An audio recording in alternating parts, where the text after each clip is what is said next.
Nós temos dois focos centrais bíblicos. O primeiro é vida eterna, não há nada mais importante do que ela. O segundo é vida terrena. Entendemos que quando a carta ao Apocalipse é escrita, ela diz que aquele que vencer não sofre o dano da segunda morte. A palavra morte ali traz a conotação de separação. Na verdade, quando uma pessoa morre, ela só morre porque o espírito deixa o corpo. E quando o espírito deixa o corpo deixa de ter vida, certo?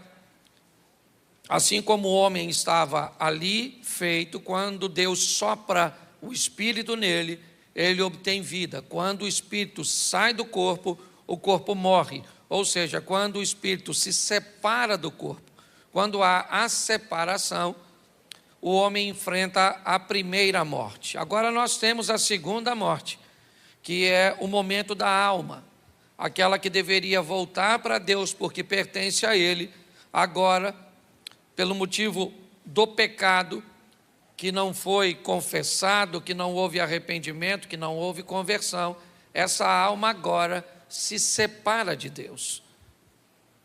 Como a alma, ela é eterna, o que acontece? Nós olhamos e vemos a preocupação de Deus primeiro com a vida eterna. Sempre vai ser assim. Mas Ele também tem uma preocupação muito grande com a primeira vida, a vida terrena. Que estilo de vida você vai levar aqui? Você foi criado para quê? Para sofrer, para perecer, para vencer. É sempre vitória, é sempre derrota. Como é que funciona isso? Nós temos falado muito aqui sobre processo. Eu não sei se você já reparou, por muitas vezes, nós vivemos debaixo de um processo sem notar que é um processo. Preste atenção, quando você se levanta, há um processo para você começar as suas atividades. Algumas pessoas levantam, escova o seu dente, toma o banho, outras tomam o banho, escova o dente, outra escova o dente enquanto toma banho.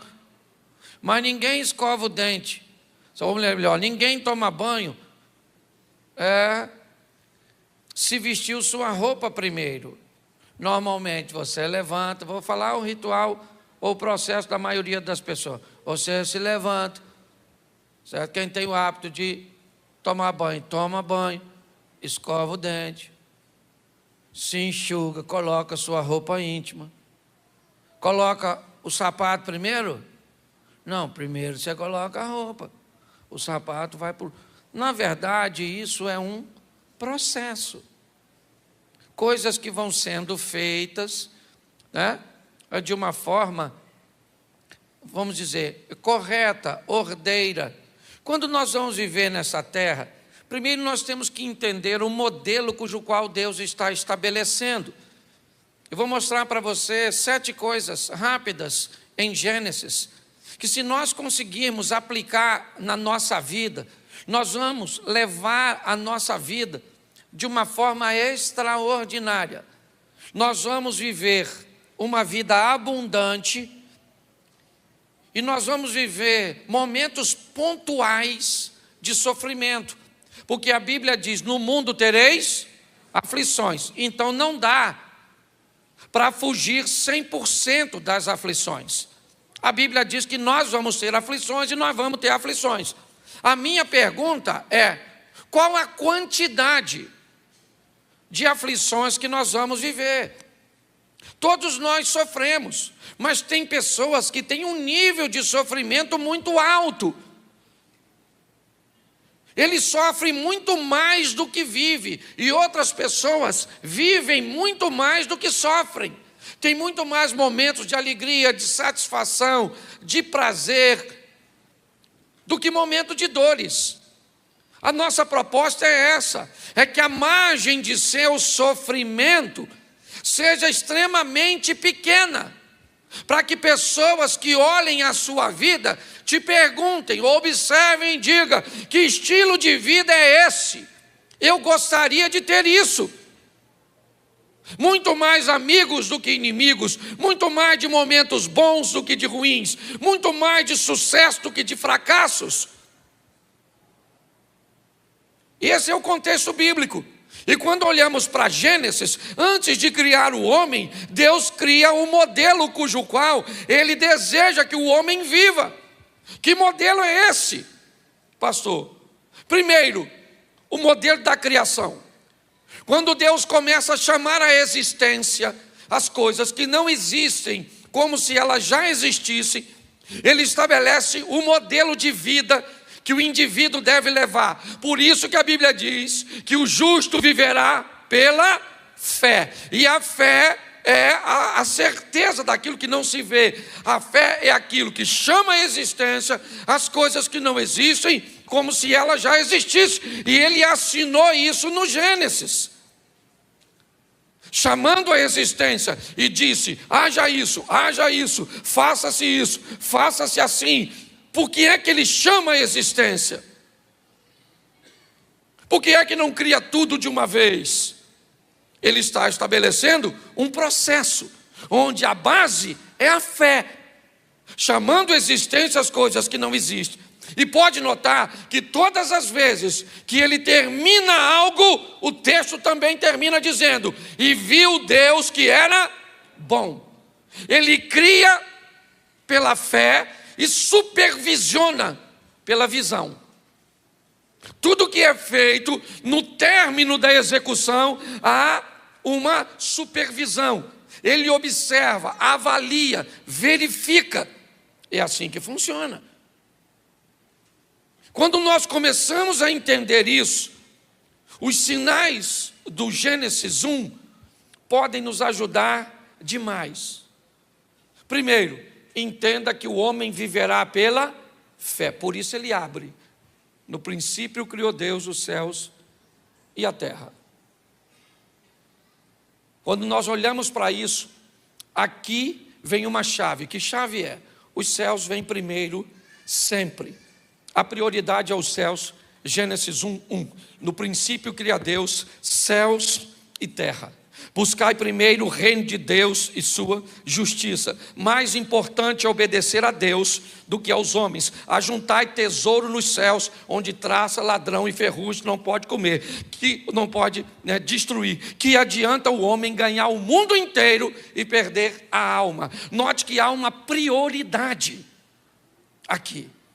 Quem vai viver com Deus vai viver pela fé, é verdade, mas ele também vai ter que entender que os céus sempre têm prioridades. Sempre.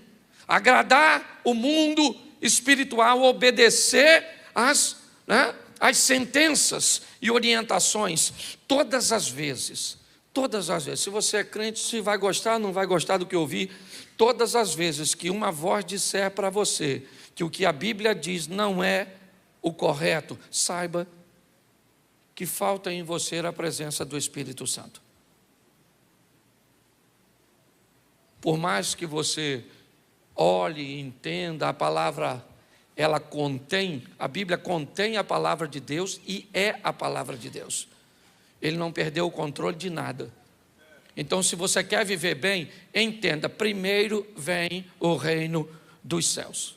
Obedeça a Deus. Olhe para as coisas do reino de Deus. Por quê? Porque lá está guardado, lá está seguro. Aqui é transitório. Quando eu começo a viver isso, tudo que eu vou fazer, a minha preocupação é: como Deus está nesse negócio que eu estou me envolvendo? Como Deus está nesse relacionamento? Como é que é isso para Deus, aquilo que eu estou fazendo? O céu é sempre prioridade. Segundo, disse Deus: haja luz. Segundo princípio desse processo, traga clareza. Deus não vai fazer nada sem antes trazer esclarecimento, sem antes trazer luz, sem antes iluminar o ambiente. Preste atenção, antes de fazer qualquer coisa, ele diz, para que as coisas sejam feitas e supervisionadas, para que as coisas sejam feitas, bem feitas, de forma correta, eu preciso trazer luz. Você quer que eu te dê exemplo bíblico? Fica fácil. Jacó está fugindo de Esaú, seu irmão, chega na terra de sua mãe, encontra com seu tio Labão, se apaixona por Raquel, e começa a trabalhar 7 anos para casar com Raquel. No final de 7 anos, no dia da festa de casamento, o Labão engana o Jacó e troca Raquel por Lia. Pastor, o que é isso? Isso foi um negócio que foi feito na escuridão. Por quê? Porque o Labão disse para o Jacó, deixa eu explicar uma coisa para você, irmão. Aqui na nossa terra, a filha mais nova não casa primeiro que a mais velha. Aqui a mais velha casa primeiro e a mais nova depois. Pô, irmão, mas tinha que ter me avisado isso 7 anos atrás. Deixou eu trabalhar os 7 para me dar essa feiosa aí? O que é isso? Um negócio mal feito que não tem clareza. Está assim de gente que só se enfia em confusão, porque vai montar um negócio, mas não sabe nada sobre negócio, quer casar e não sabe nada sobre casamento, quer investir dinheiro, mas não sabe nada sobre dinheiro, quer ter filho, mas não sabe nada sobre ter filho, quer ser crente e não sabe nada sobre Deus. Só vive nas escuras, dando cabeçada.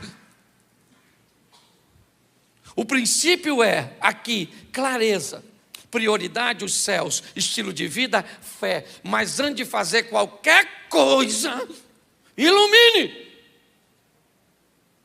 Procure informação, esclareça, conhecimento.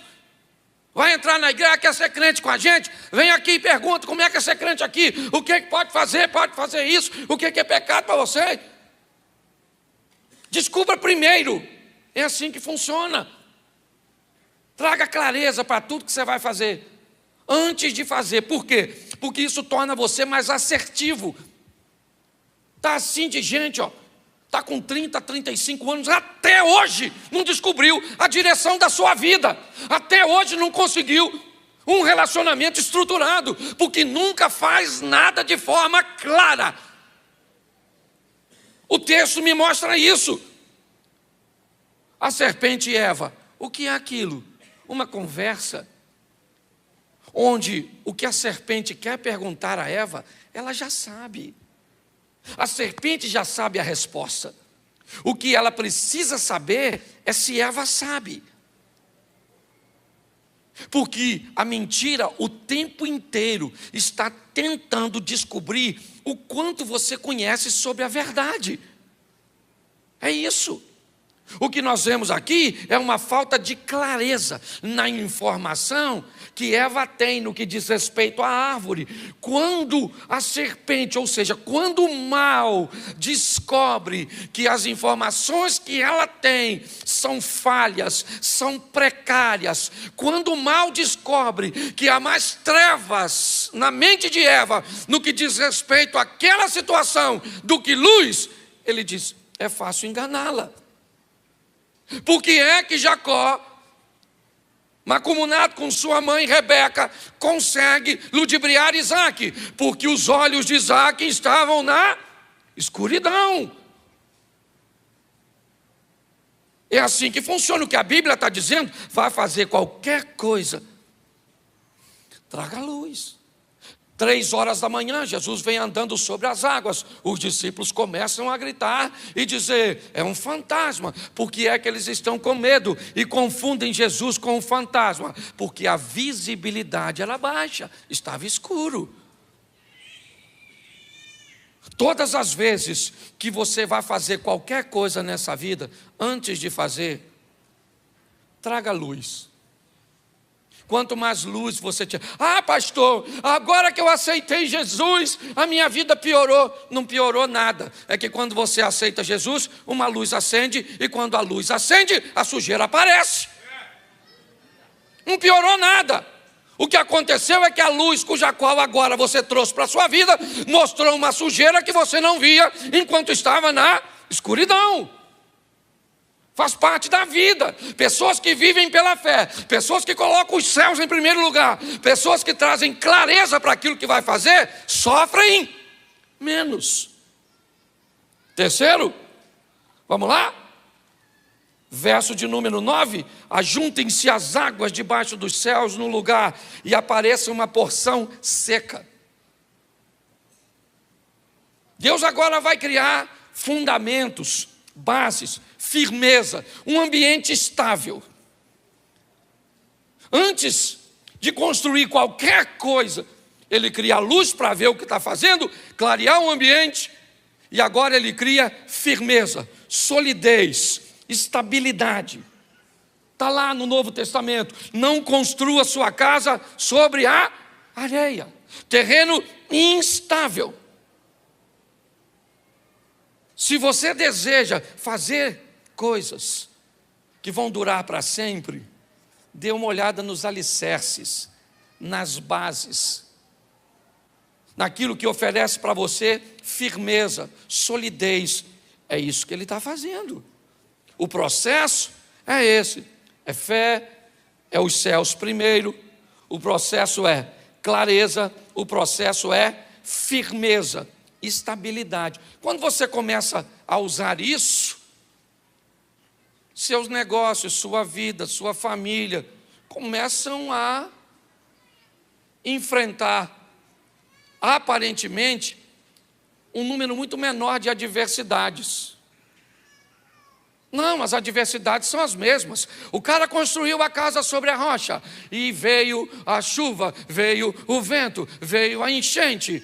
E o cara construiu a casa sobre a areia, e veio a chuva, e veio o vento, e veio a enchente. Ou seja, o que a Bíblia está dizendo é que a mesma coisa que vem para o obediente, vem para o desobediente. A mesma coisa que vem para aquele que constrói a casa num terreno firme, vem para aquele que construi a sua casa num terreno instável. Eles enfrentam os mesmos problemas, só que quando a casa dele não cai, o outro olha e diz: nossa, a tempestade que veio sobre a minha é muito mais forte do que veio sobre a dele. Não! A tempestade é a mesma, a base e os fundamentos é que são diferentes. Todos nós enfrentamos as mesmas tentações. Não há uma liberação no mundo espiritual para tentar destruir você mais do que a mim.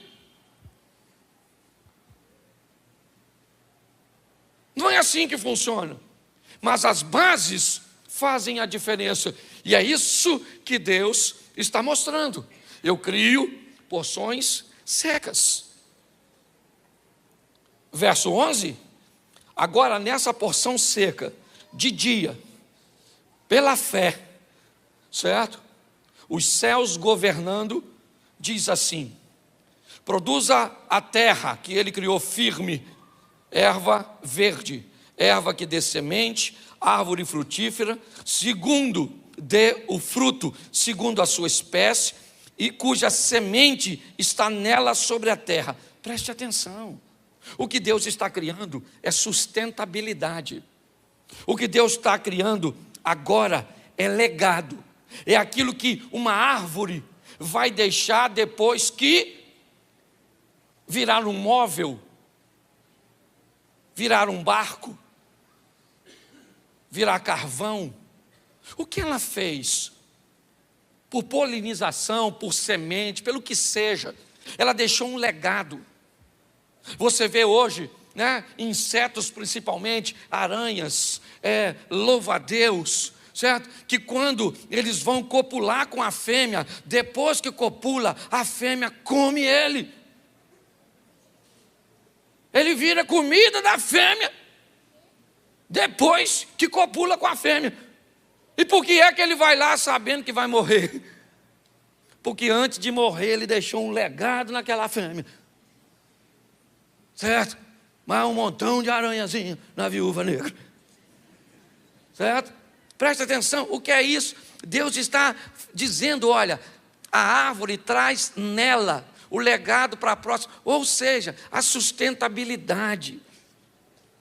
É importante nós fazermos coisas. Hoje, o que eu vejo de gente hoje, que já teve vida boa antes e que hoje vive uma desgraça, não conseguiu fazer algo que criasse uma sustentabilidade, um legado. É isso que Deus está falando. Por isso que a Bíblia diz: ensina o menino o caminho que deve andar. Árvore, pegue o seu fruto e dê para ele uma direção. Ensine o menino, para quê? Para que haja sustentabilidade.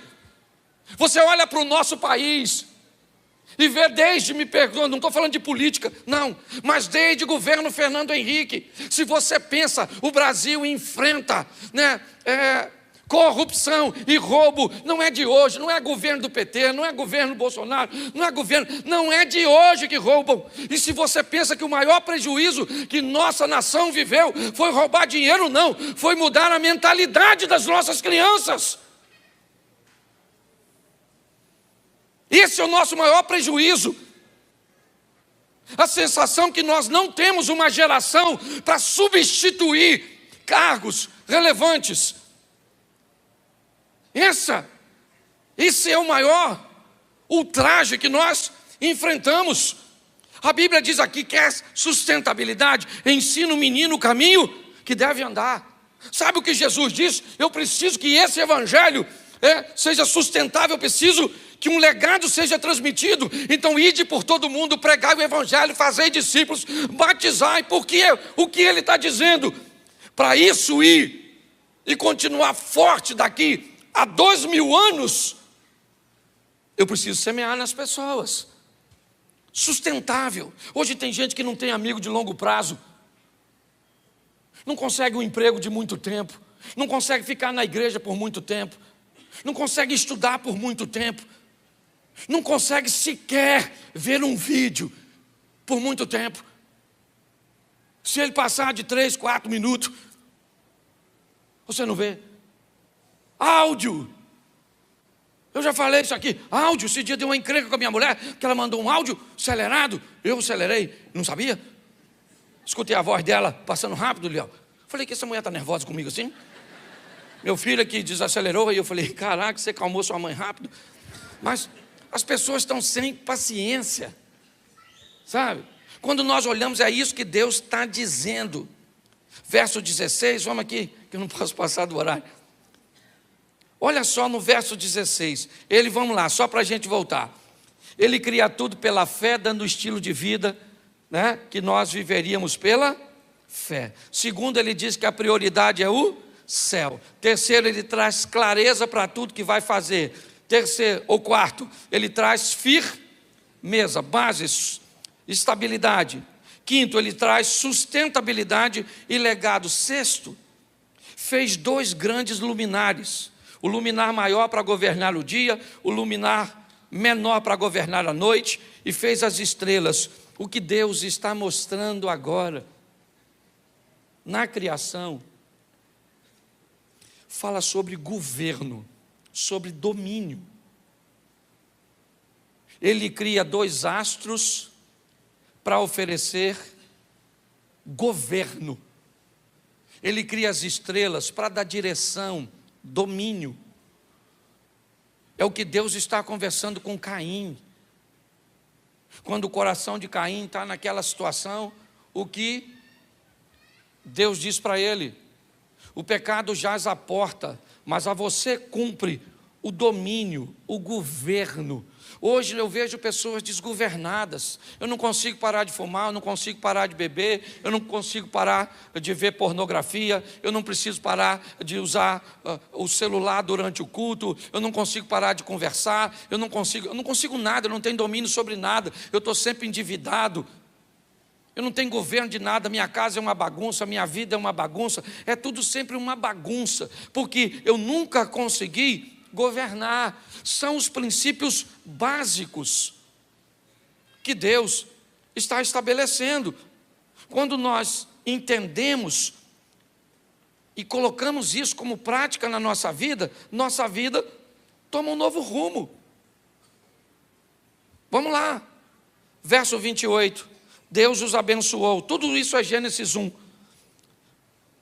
Deus os abençoou e Deus lhe disse: frutificai e multiplicai-vos, enchei a terra, sujeitai-a, dominai sobre os peixes do mar, sobre as aves do céu e sobre todo o animal que se move sobre a terra. Deus, depois de construir tudo pela fé, os céus em primeiro lugar, clareza, firmeza, sustentabilidade, certo? Governo. Agora ele diz ao homem: você vai cuidar de tudo isso. É você que vai cuidar, você vai colocar nome nos animais, você vai fazer a manutenção. Preste atenção. Ao homem aqui é dado tudo aquilo que eu entregar à sua mão para você fazer pela fé, para você fazer colocando os céus em primeiro lugar, para que você faça com conhecimento e clareza, com firmeza, com estabilidade ou sustentabilidade, com domínio e governo. Você vai precisar fazer manutenção e cuidado. É sempre assim. Quem rege sua vida nesses parâmetros sofre menos. Talvez você olhe para a minha vida e diz assim: poxa, pastor, eu vejo a vida do senhor, poxa, eu acho uma vida legal, nunca vi o senhor sofrendo, nunca vi o senhor muito preocupado, endividado, com problemas tão grandes. Hoje eu posso falar para você, mais de 90% dos problemas que eu resolvo não são meus, são dos outros. Eu diminuí tanto a minha margem de problemas, que eu ganhei muito tempo para ajudar os outros a resolverem as dele. É assim que funciona. E por quê? Porque eu comecei a aplicar as coisas. Vou fazer? Como é que eu vou fazer? Como é que o que Deus acha disso? Ah, Deus aprova? Então tá bom. Não é porque Ele aprova que eu vou fazer. Eu vou lá dar uma olhada, porque Ele aprovou, mas eu posso estar envolvido num ambiente equivocado. Isso é firme ou não? Há um tempo atrás, numa igreja antiga, vieram oferecer, pelo menos para mim, eu não sei quem lembra disso, que a gente podia ganhar dinheiro conseguindo a vaga de um caminhão ou de um carro num determinado lugar. Você pagava 70 mil e ganhava 8 por mês. Olha que negócio da China. Você dava 70 e ganhava 8, Jorge. Até o olho do pastor cresceu. Mas o que eu fiz? Eu quis saber onde é que o carro trabalhava. Onde é que o caminhão ficava estacionado. E aí eu descobri que não tinha carro nem caminhão. Eu falei: mas como é então que nós ganhamos um negócio que não tem? Não tem, mas está não sei aonde, está não sei aonde. Aí quando eu botei luz, eu falei: esse troço tem para mim não. E um dia eu fui falar sobre isso na igreja, de gente que tinha colocado dinheiro e perdeu. Sabe o que eles fizeram? Desviou. Foi tudo embora. Nossa, o pastor falou.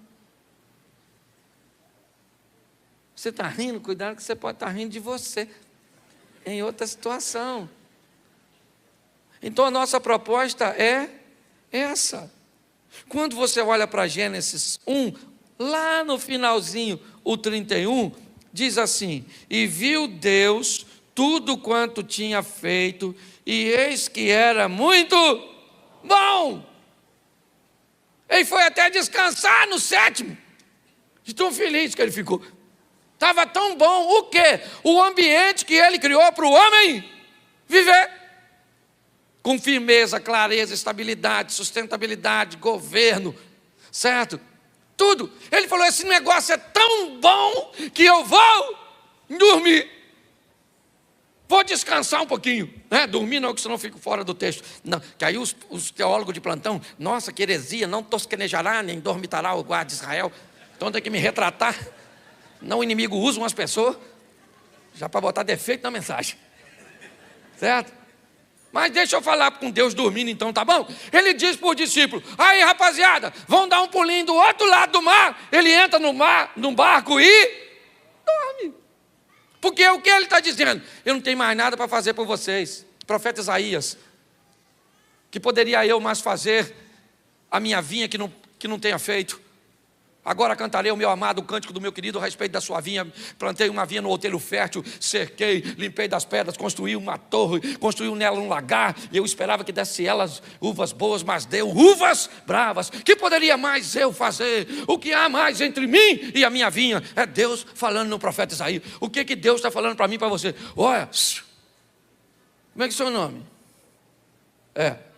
Maria, sabe o que Deus está falando? Maria, eu criei tudinho para você dar certo, Maria. O ambiente tudinho, Maria. Não se lasca, não. Porque eu criei tudo para você dar certo. Se você está dando errado, tem alguma coisa de errado. Onde, pastor? É o Satanás. Não é. Deixa o pobre coitado do diabo. Já é chifrudo sem ter mulher. É uma tormenta. O pobre coitado. Você está entendendo? Escuta o que eu estou te falando. O maior vilão da sua vida é você. Porque os princípios, e eu termino aqui, está aqui, ó. Viva pela fé. Em primeiro lugar, o céu. Faça as coisas de forma clara. Traga firmeza e estabilidade. Sustentabilidade e legado. Governo e domínio. Manutenção e cuidado. E aí foi muito bom. O que? Tudo. Casamento muito bom. Trabalho muito bom. Caminhada de fé muito bom. Certo? Tudo é bom. Aí lá uma vez ou outra, para não ficar bom assim demais. Aí tem uma briga com a esposa. Aí tem uma encrenca com o filho. Cabeça de rolinha. Certo? Aí você tem uma crisezinha financeira. Aí, porque tem que ter uns probleminhas assim para dar uma. Certo? Agora uns probleminhas lá uma vez ou outra. Porque tem gente que sofre há tanto tempo que você não vive. É uma saga e o vento levou. Está na hora de você mudar de estilo de vida. Ezequiel capítulo 37. Põe para mim, por favor. Esse culto é mais rapidinho para você que está nos visitando. Ok? Mas bota para mim. Veio sobre mim a mão do Senhor, e o Senhor me levou em espírito e me pôs no meio de um vale que estava cheio de ossos, e me fez andar ao redor deles, e eis que eram muito numerosos sobre a face do vale, e estavam sequíssimos. E me disse: filho do homem, poderão viver estes ossos? E eu disse: Senhor Jeová, tu o sabes. Então me disse: profetiza sobre esses ossos e diz-lhes: ossos secos, ouvi a palavra do Senhor. Feche os seus olhos. Senhor nosso Deus e Pai, em nome de Jesus, eis aqui a tua palavra. Continua falando conosco e usa-me como um canal de bênção nessa hora. Em nome de Jesus, em nome de Jesus. Amém, glória a Deus. Amém? Minha proposta é conversar com vocês hoje sobre visão, visibilidade, a capacidade de fazer a leitura daquilo que está acontecendo. Algumas pessoas utilizam de uma diversão que talvez hoje seja menos popular, né, chamada de caça-palavras. Quem aqui já comprou as revistinhas de palavra cruzada? Isso, boa parte. Provavelmente você é mais velho um pouquinho, certo? Mas caça-palavras, né? Dentre as palavras cruzadas, aquelas pequenas charadas, onde você define a palavra, né, na quantidade de sílabas ou de letras. Tinha também uma parte onde estava o caça-palavras. No caça-palavras, num cantinho você tinha uma relação de palavras que estavam escondidas no meio de todas aquelas letras. Ela poderia estar de forma convencional, escrita da esquerda para a direita. Ela poderia estar escrita, né, no sistema hebraico, escrito da direita para a esquerda. Ela poderia estar escrita de cima para baixo, de baixo para cima, ou muitas vezes até em diagonal. E muitas vezes, dependendo da dificuldade, do grau de dificuldade, né, em algum momento você tinha a sensação de que a palavra que você estava procurando não estava ali. Ou seja, você estava olhando, mas não estava vendo. Ela estava oculta, escondida, meio que codificada naquele ambiente. Então você olhava e alguém te dizia que a palavra estava ali, mas você olhava e não via. Você não estava cego, não. Você enxergava bem, mas você não conseguia identificar, localizar, e é sobre isso que eu quero conversar com você hoje. A dificuldade que as pessoas estão enfrentando, a cegueira cuja qual a Bíblia fala com tanta frequência. O texto que eu acompanhei com vocês, o que Deus está fazendo é testando a visão do profeta. É isso que está acontecendo aqui. Deus quer saber o que Ezequiel, ou como Ezequiel, é capaz de enxergar um ambiente de caos ao seu lado. Olha bem, a proposta de Deus é trazer ordem para Israel, ordem para a igreja, ordem para o Brasil, ordem para o mundo, ordem para o projeto Recomeçar, ordem para a família Duarte, ordem para a sua família, ordem para os seus negócios. É trazer organização, ordem. Mas como isso vai acontecer se você não consegue ver? O texto em que lemos diz: o Espírito do Senhor me conduziu a um vale que estava cheio de ossos, e Ele me fez andar ao redor do vale. Ou seja, Deus fez Ezequiel enxergar a situação, ter um panorama. Então ele diz: e eu andei e vi que eram muito numerosos sobre a face do vale, e estavam sequíssimos. Então tá bom. Mas aí Deus chega para Ezequiel e diz: Ezequiel, mediante ao que você viu, eu preciso lhe fazer uma pergunta. Poderão viver esses ossos? Este casamento pode ser restaurado? Essa enfermidade pode ser curada? Essa família pode se reagrupar e viver em comunhão? Este negócio pode sair da falência? É mais ou menos isso, já fazendo uma adaptação rápida. Um ambiente de caos. Quem é que está nele? Ezequiel. E Deus pergunta: mediante ao que você vê, Ezequiel, eu preciso que você me diga, poderão viver? E Ezequiel diz: o Senhor é que sabe. A situação está tão ruim. O que Ezequiel está enxergando são ossos sequíssimos, como ele narrou. Não tem nenhum vestígio de vida, não tem nada. Mas Ezequiel, ele diz: Senhor, o Senhor é que sabe. É o Senhor que sabe, porque o Senhor está no mundo espiritual e eu no mundo físico, terreno. Se o Senhor quer saber o que eu estou enxergando, eu já narrei. Muitos ossos e secos demais. Na minha ótica, se o Senhor quiser a minha opinião, aliás, o Senhor já sabe, eu vou dizer para o Senhor: o meu casamento acabou. Se o Senhor quer saber a minha opinião, eu não quero nunca mais conversar com a minha sogra. Eu não quero nunca mais voltar para aquela igreja. Eu não quero nunca mais colocar o pé naquela empresa. Eu não quero voltar naquele médico que me deu aquele diagnóstico.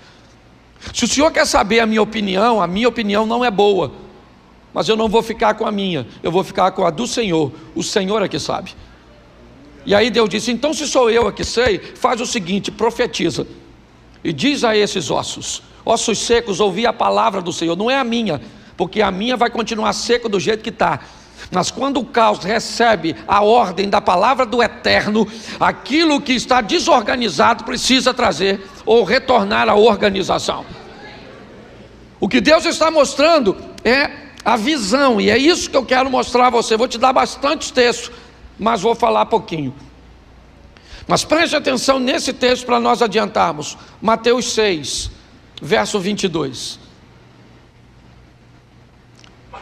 A candeia do corpo são os, de sorte que se os teus olhos forem, todo o teu corpo terá. Se porém os teus olhos forem, todo o teu corpo será. Se, portanto, a luz que há em ti são, quão grandes serão tais? Preste atenção em mim. Mais um texto falando de visão. A candeia do corpo são os olhos. Os olhos aqui não são os olhos físicos. Se você tem um problema, você pode buscar uma lente, algo que substitua a sua deficiência, algo que aumente a sua capacidade de enxergar. Ok? Você tem uma deficiência visual, então o que você faz? Você procura um oftalmologista, ele coloca você diante de um aparelho, onde vai fazer todos os exames, e aí um dos últimos exames é colocar você num aparelho, onde ele vai substituindo as lentes, e vai perguntando a você, como está a sua visão com aquela lente. Então ele coloca aquela lente sobre os seus olhos, e agora você não enxerga mais apenas com os seus. Você recebe uma lente, e essa lente aqui dá a você condições de enxergar.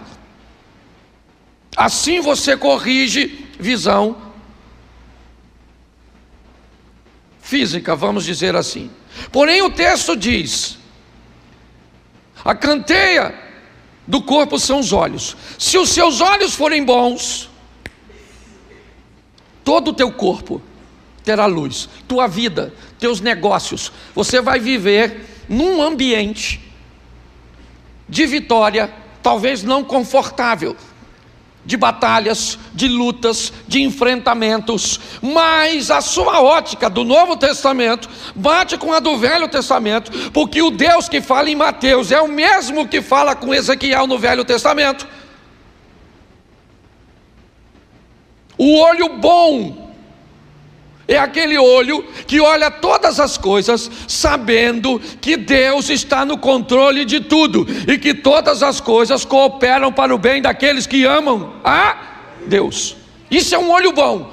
Ele está olhando para o caos, o pau está quebrando, e ele sabe que Deus está ele está com medo, ele está inseguro. Ele sabe que pode atingir sua casa, sua família, seus negócios, sua igreja, mas ele sabe que Deus está onde sempre esteve, no controle de todas as coisas, e aquele que há de vir virá e não tardará. Mas aí ele diz: se os seus olhos forem maus, todo o seu corpo será tenebroso. Sua vida, tudo aquilo que você tem, inevitavelmente vai enfrentar a escuridão, as trevas. Se você achar que o perigo é tão grande, não que não seja, mas se você achar e não conseguir enxergar Deus com você, sua vida, seu mundo se torna tenebroso. Mas aí ele faz uma observação: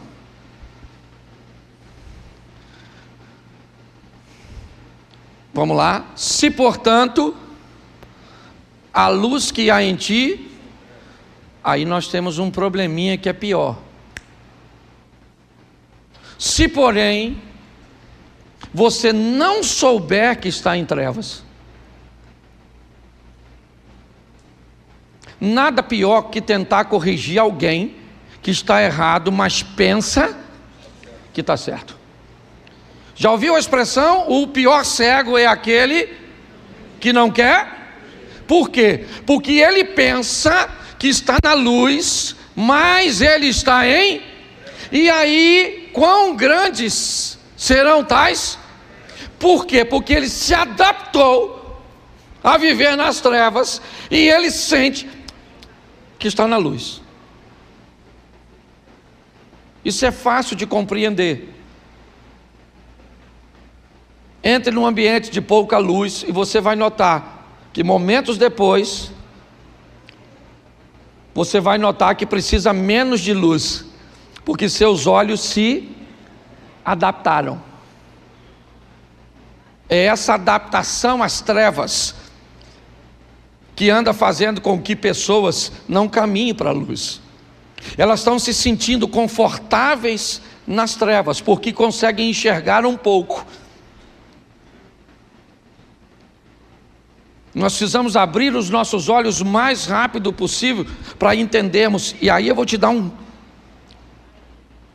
algumas coisas que, assim, é bem interessante, né? Eu peguei Marcos 8. Deixa eu colocar aqui, eu não posso citar muito porque o tempo é curto. Marcos 8,18. Tendo olhos, não. Tendo ouvidos, não. E não vos. Bom, vamos ler como uma perguntinha, porque alguns leram no tom de afirmação.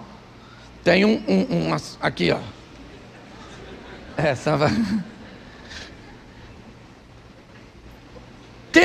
Lê para mim, só para me ver como é que vocês vão ler.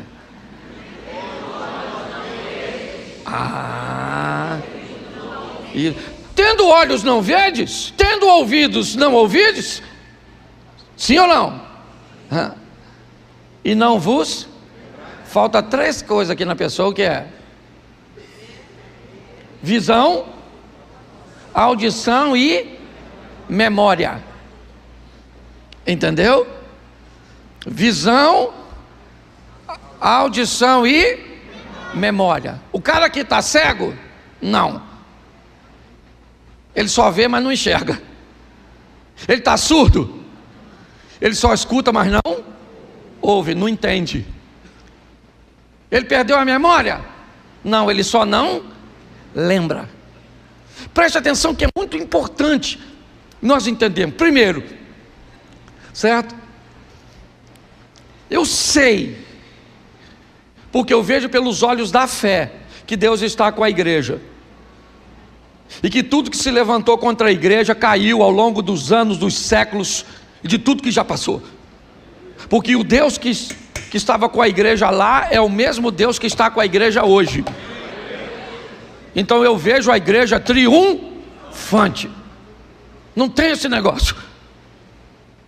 Dentro de nós tem coisa que nós nem sabemos, e é só nos apertar que Deus levanta dentro de nós posicionamentos e posturas, certo? E recursos e coisas extraordinárias. O que eu não posso é deixar de ouvir o que Ele está dizendo, entender o que Ele está dizendo. Mas preste atenção agora como isso é difícil. Marcos capítulo 8, verso 5. Bota o 8,5. E perguntou-lhes, quantos pães? E disseram o quê? Lá do leste do mar da Galileia, Decápolis, terra dos gentios. Jesus está saindo do sul do Líbano e agora caminha naquela direção. Ali ele vai fazer a segunda multiplicação dos pães. 4.000 pessoas inicialmente são registradas ali. O que ele tem para fazer o milagre? Ele pergunta aos seus discípulos: quantos pães nós temos? E eles disseram: nós temos 7 pães. Temos alguns peixinhos, mas 7 pães para alimentar uma multidão. Eles olham e o que eles estão vendo são 7 pães. Os 7 pães que estão para ele, estão para todos os discípulos, estão para todas as pessoas, estão para Jesus. A ótica do que está sendo visto é algo insignificante, ínfimo, pequeno demais para resolver o problema. Só que tem alguém diante do pouco. Tem alguém ali, e esse alguém é Jesus. E quando Jesus pergunta para ele quantos pães nós temos, e eles dizem 7. Da outra vez, quantos pães tinham? Quantos? 5 pães. Agora tem até mais do que antes.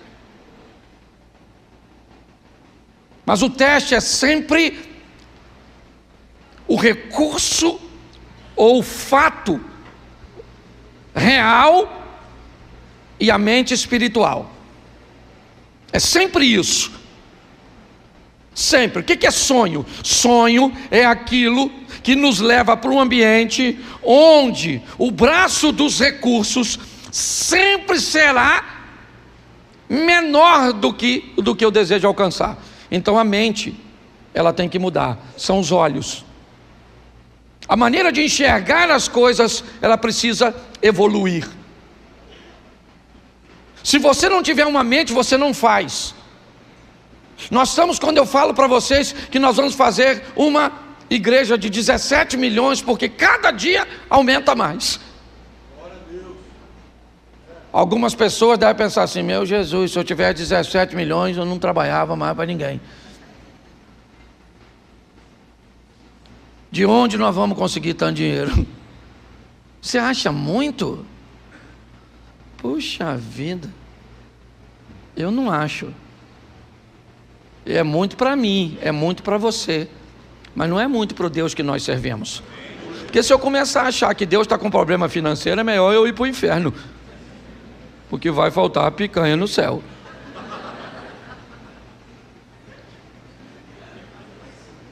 Eu tenho que ter um entendimento, a minha visão.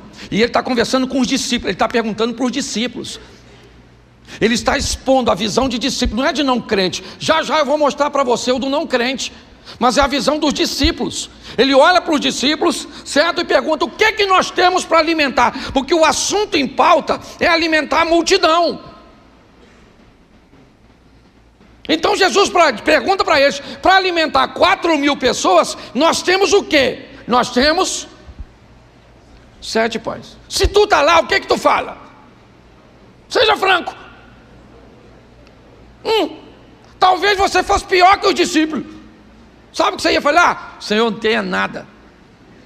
Porque para 7.000 ou para 4.000, 7 pães não é nada. E tem gente que já é extremista. Quer saber de uma coisa? Não tem nada. Esse dia eu vivi uma experiência com meu neto fantástica. Meu neto, 3 anos de idade. Ele estava lá em casa. Vamos fazer o avião. Fiz o avião, joguei o avião. Desce a escada, pega o avião, sobe a escada, joga o avião pela janela. 3 subidas e descidas, eu descobri que o avião era uma furada. Eu falei: meu filho, deixa esse negócio de avião para lá. Ele falou: vô, faz um barco e bota na piscina. Eu falei: aí melhorou, que a gente desce uma vez só. Fiz o barco, botei na piscina. Tá, o barco despedaçou tudo. Ele falou: vô, o senhor faz um dinossauro? Eu vi: dinossauro de papel, filho? Não quero um dinossauro, vou dinossauro, aí nós vamos pro, certo? O pai da ignorância, o Google. Entrei no Google, falei: dinossauro de papel. Aí peguei uma folha, ele pegou a dele, botou do lado do meu, e eu dobrava o meu, ele queria que eu dobrasse o dele, e o vídeo está passando, e eu dobro o meu, olho pro dele. E é homem, se a mulher dobra, faz não sei o que, chuta, brinca, mas homem, eu estou ali naquela tribulação, que aquilo foi me dando uma agonia. Eu fui e falei para ele: ô menino, eu não sei fazer nada. E aí meu neto me disse: não fala isso, vô. Eu falei: não fala o quê? Não fala que você não sabe fazer nada, porque você sabe sim. Eu falei: nossa, meu pastor, e nada me faltará. Você está rindo, mas é sério, certo? Aparentemente não é nada, é ou não é? Pouco recurso. Você já se deparou com uma situação que você não tem quase nada, ou que você tem é insignificante? Deixa eu falar uma coisa para você. Deus disse para mim e para você: estarei convosco.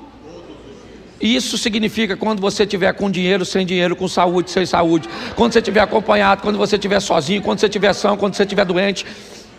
Sempre Ele vai estar lá. Então Ele está dizendo para o discípulo: o que você tem? Ele falou: só tem 7 pães. Ele falou: então vamos para os 7 mesmo, já fizemos com 5, vamos embora. E mandou bala, sim ou não? Mas no 11 ele conversa com outro grupo. Preste atenção. 8:11. Saíram os fariseus, agora são os fariseus, e começaram a disputar com ele, pedindo-lhe para o tentarem um sinal no preste atenção. Eles querem um sinal. Que sinal? Na verdade, o que Jesus está dizendo, não vai ter nenhum sinal para vocês, porque o que já está acontecendo diante de vocês e vocês não conseguem enxergar, não adianta eu mostrar nada a vocês. Qualquer coisa que eu mostrar a vocês, você irá rejeitar, porque o problema não é que não está acontecendo, o problema é que você não está a fim de ver. Não adianta a pessoa melhorar se você não quiser enxergar que ela está melhorando. Não adianta seu marido se esforçar se o seu modelo mental já está exposto a um homem que ficou 30 anos sem mudanças. Chega um momento que, se você não reformular sua mente, não abrir sua mente para enxergar, você vai continuar pedindo sinais. Aí eu vou para a igreja para Deus falar comigo. Não, hoje não falou comigo. Nós precisamos ter esse entendimento, amadurecer. E qual é o grande desafio? É a mente. Se alguém te entrega um objeto que você nunca viu, e ele não se parece com nada do que você já viu, porque a mente é assim, todas as vezes que você olha para algo que você não conhece, instantaneamente, instantâneo, ela compara aquilo a tudo que você já viu durante a sua vida, e aí ela vai te dizer: será que é isso? Será que é aquilo? Você vai chutando, trazendo exemplos para aquilo que você viu, de coisas que você viu anteriormente. É assim que a mente funciona. Todas as vezes que ela te mostrar algo, que você enxergar algo, que você não tem nada para comparar, sua mente não tem como identificar. Ela está enxergando, mas ela não consegue ver. Por isso que ter experiências com Deus é fundamental, porque Deus vai fazer você viver coisas cujas quais você nunca viu, o que os olhos nunca viram, o que o coração nunca sentiu. As misericórdias do Senhor se renovam, elas não se repetem. E você está entendendo? Ela se renova, é sempre uma novidade. Então eu preciso ampliar minha mente para viver com Deus. Os fariseus querem sim um sinal. Por quê? Porque não tem? Ele está curando, certo? Ele está ressuscitando, está tudo diante dos olhos deles. Eles estão vendo? Sim, mas eles não estão entendendo. Esse é o problema. É isso que faz Nicodemos deixar sua posição e encontrar com Jesus de noite, porque a mente dele está bugando, ele não consegue entender, tem alguma coisa que não está batendo, não pode. Então ele vai olhar de perto. Mas sabe o que é isso? Verso 14, 8:14, já estou terminando. E eles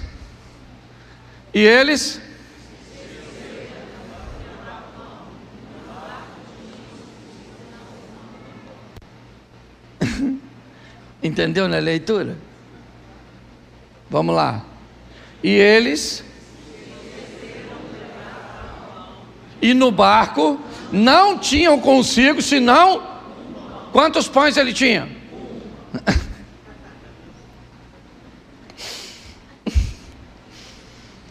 E ele se esqueceu de levar um pão. Quantos pães ele tinha? Nenhum! Está escrito ali. Não tinha consigo senão nem um pãozinho. Não tinha um pãozinho. E aí eu pergunto a você uma coisa. Do outro lado eles fizeram o quê? Viram o quê? A multiplicação dos pães, sim ou não? Eu pergunto a você, por favor, me ajude. Quantos cestos de pães sobraram? Quantos? Primeira multiplicação dos pães, Cafarnaum. Jesus pega 5 pães e 2, alimenta uma multidão e sobra 12 cestos, mostrando que que Deus tem alimento para seu povo, 12 tribos de Israel. Por isso que sobrou 12. Agora ele vai para o lado leste, Decápolis, a terra dos gentios, fazer a segunda multiplicação dos pães.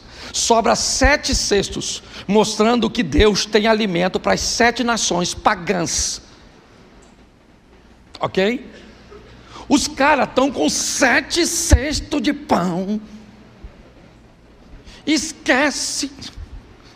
Por isso que eu falo, se tem uma discípula, o pão ia.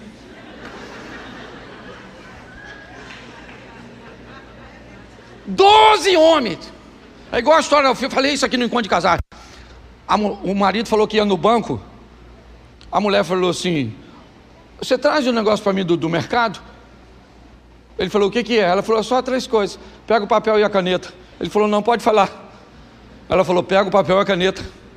Ele falou: fala que eu não esqueço, é só 3. Ela falou: é melhor você pegar. Ele falou: fala, menino, eu estou com pressa. Aí ela falou: tá bom, arroz, alho e óleo. Aí ele foi, arroz, alho e óleo. Pagou as contas, foi para o mercado, chegou no mercado.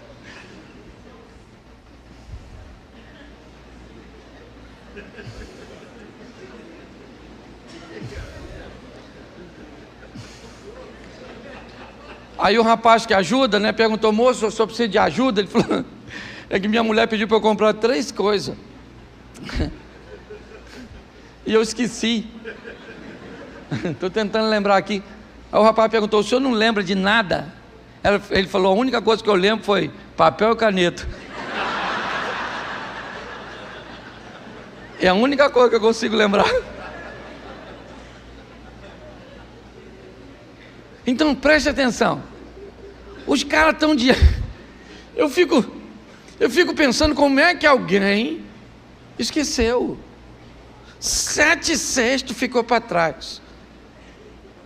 Eles entram, certo?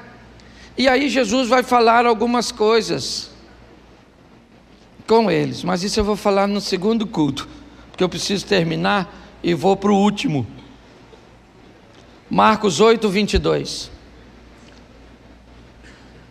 Aqui eu começaria a pregar. Chegou a Betsaida e trouxeram-lhe e rogaram-lhe que lhe... Vamos lá. E tomando o cego pela mão, levou para fora e cuspindo-lhe nos olhos e impondo-lhe perguntou se via alguma. Levantando ele os olhos, disse: vejo-os, pois os vejo como... Verso seguinte: depois tornou a pôr-lhe as mãos nos olhos, e ele, olhando firmemente, ficou restabelecido. Ele já via ao longe e isso. Volta para o verso 25 aqui. Depois tornou a pôr as mãos. Tá. Volta no verso 22. Chegou a Betsaida e trouxeram-lhe um cego e rogaram para que lhe...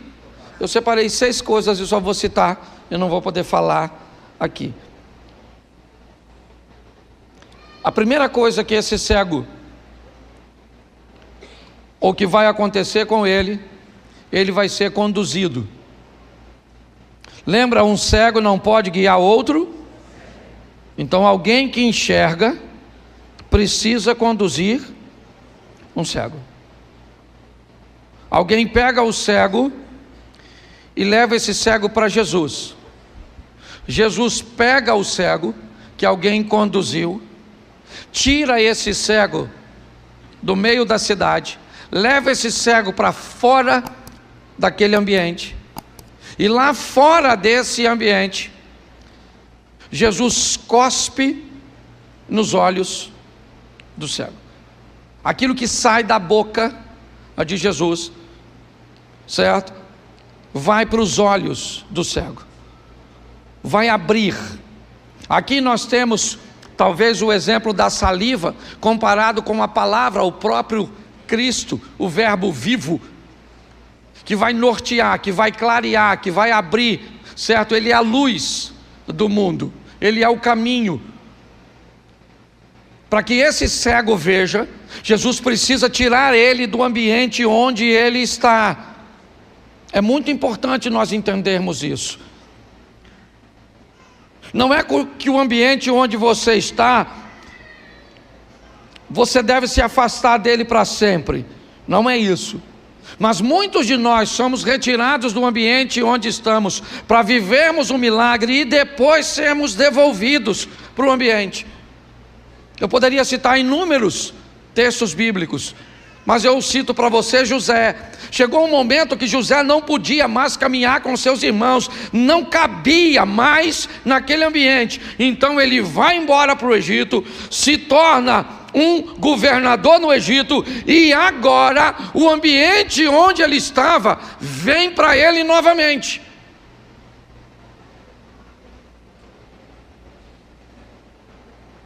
Por um tempo ele se afastou dele, mas agora ele cabe nele, ou ele pode estar perto dele.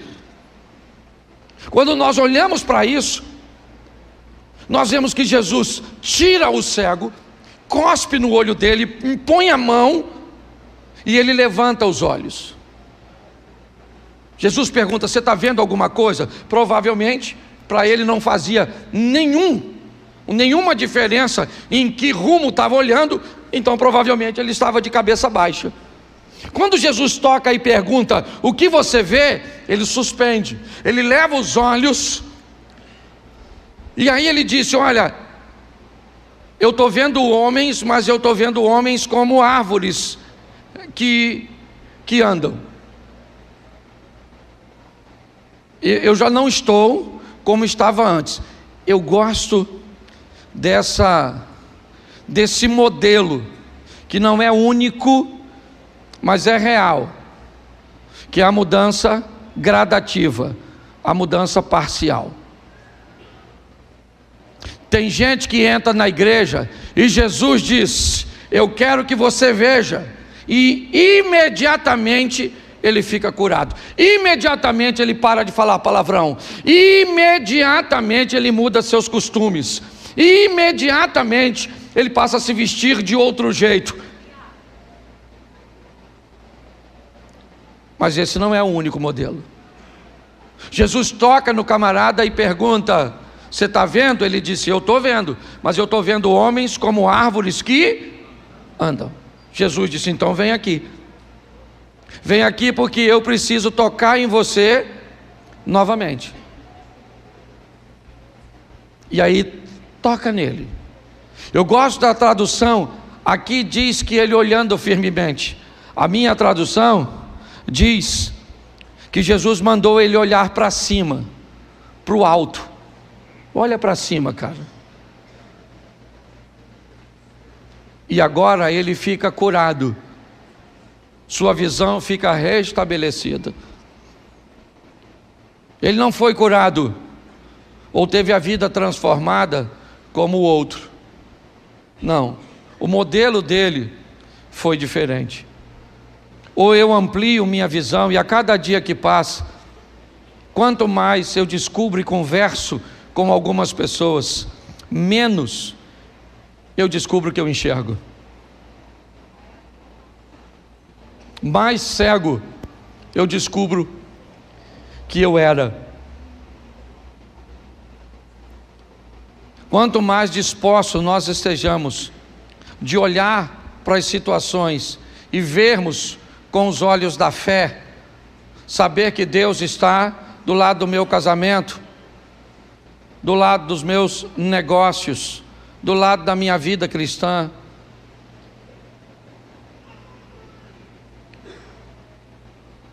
Quanto mais seguro eu estiver disso, eu vou continuar envolto nesse turbilhão de coisas,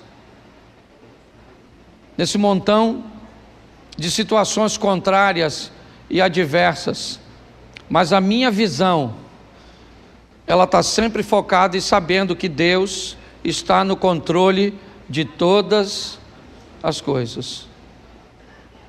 Eu sei que não é fácil, irmãos.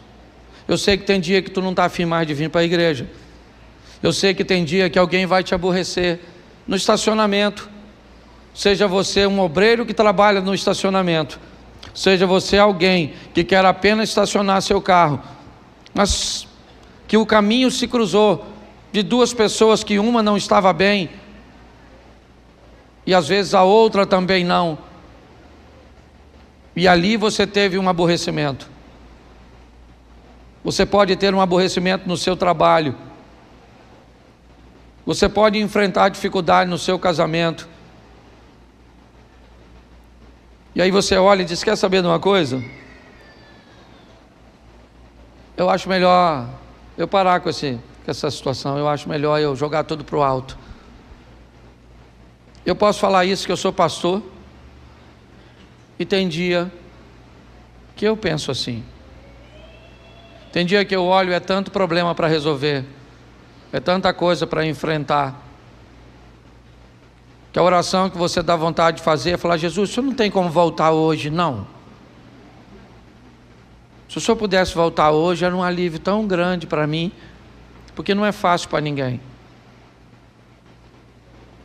Mas eu não posso olhar dessa maneira, e nem você. Nós não podemos olhar para nada com uma visão de pessimismo. Nós temos que entender que Deus é fiel. Ele prometeu, Ele vai fazer. Então não deixe nada cegar você. Não olhe para o seu casamento como se ele tivesse terminado. Não olhe para as pessoas dando a elas uma sentença que não tem mais jeito para ela. Se os seus olhos forem bons, você leva a sua vida, seu corpo, para a luz. Eu queria que você ficasse de pé nesse momento.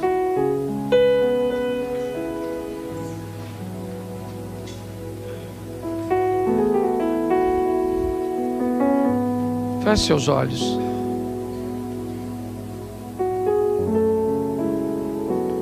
Senhor, há um propósito, há um sistema para remover a nossa visão, para nos impedir que vejamos de forma nítida, para tentar fazer com que vejamos o que eles querem que seja visto,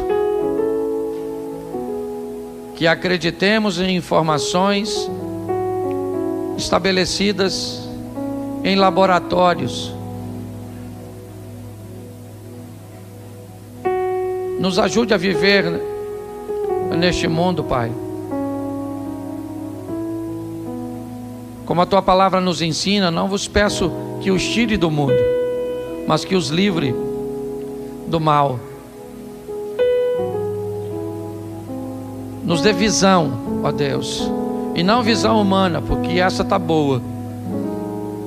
Faça com que nós, homens, vejamos o nosso casamento, a nossa família, a nossa esposa, os nossos filhos, com uma visão dos céus, com uma visão espiritual. Nos dê condições de olhar para o Brasil e ver o Brasil por uma ótica espiritual, com os olhos da fé. Olhar para a igreja, olhar para essa sociedade, olhar para os casamentos, olhar para as escolas e o sistema de ensino, olhar para o sistema de segurança, para as polícias, olhar para o poder jurídico, ó Deus, para os homens que são responsáveis por fazer justiça, olhar para os hospitais. Senhor, em nome de Jesus, nós somos a Tua igreja e nós somos da fé. Nós não retrocedemos, nós vamos adiante para a conservação da alma. Mas tem sido difícil, Senhor, para nós guardarmos a nossa visão. Por isso, ó Deus, em nome de Jesus, que tenhamos uma semana extraordinária, que tenhamos uma semana de boas notícias, uma semana de bons negócios, que a tua boa mão poderosa esteja conosco e que nada possa apagar a nossa visão de que o Senhor é o mesmo ontem, hoje e o será eternamente. Abençoe a cada lar, a cada família, a cada casamento. Que o grande amor de Deus, nosso Pai, a graça de nosso Senhor e Salvador Jesus Cristo e as doces consolações do Santo Espírito de Deus seja para com todo o povo do Senhor, e todos digam: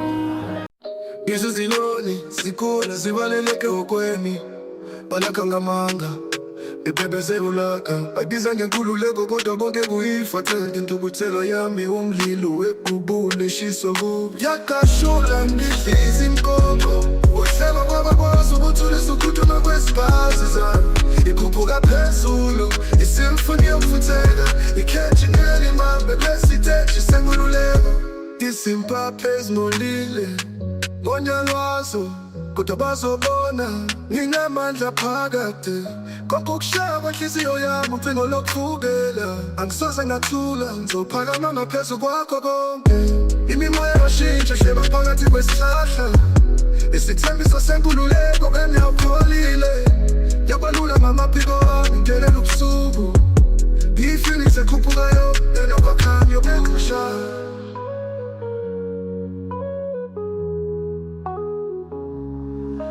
yakashula ngidliza imkongo uhleba kwabakwazi ukuthulisa ukutuma kwesibazi zami ikhuphuka phezulu isimfoni yokufutheka ikhethi ngelimambe lesiteji senkululeko inyoni endizayo ngindizela ngeni ukushiya ubumnyama ngemuva impi yanqoba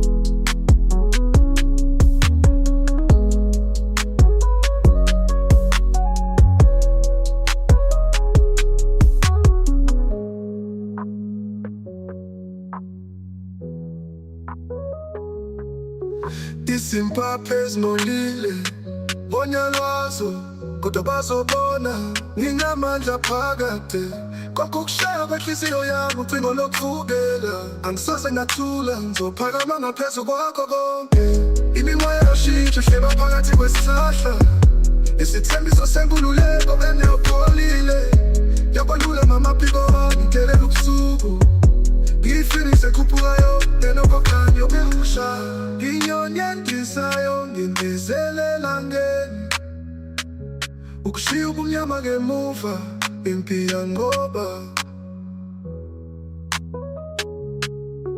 yakashula ngidliza imkongo uhleba kwabakwazi ukuthulisa ukutuma kwesibazi zami ikhuphuka phezulu isimfoni yokufutheka ikhethi ngelimambe lesiteji senkululeko yakashula ngidliza imkongo uhleba kwabakwazi ukuthulisa ukutuma kwesibazi zami ikhuphuka phezulu isimfoni yokufutheka ikhethi ngelimambe lesiteji senkululeko